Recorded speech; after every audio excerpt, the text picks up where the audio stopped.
কবি সুবলার করতে।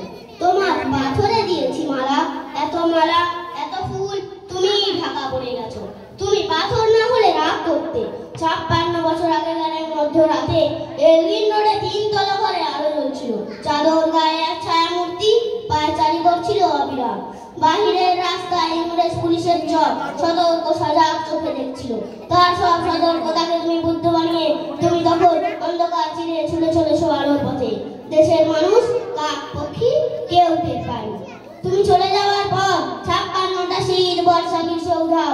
তুমিও সেই থেকে প্রত্যেক জানুয়ারিতে পৃথিবীর পাড়া ও পাড়া সব মাটিতে তোমার রূপসার পাচ্ছা, সব রাইফেলে তোমার বুকের বারুদ, সব কুচকাওয়াজে তোমার স্বপ্নের ছন্দ, কলস পাথরের মতো খুঁজে চলেছে তোমার অন্তরে লুকিয়ে রাখা খেপা।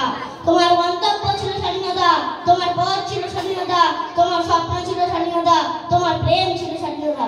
তুমি রক্ত চেয়েছিলে স্বাধীনতার জন্য, তুমি তাই পাথর। যারা স্বাধীনতার আড়ালে চেয়েছিল গদি, চেয়েছিল সিংহাসন, ইংরেজদের ছেড়ে দেওয়া লুটের রাজ্যপাট, তারাই রইল সুখে।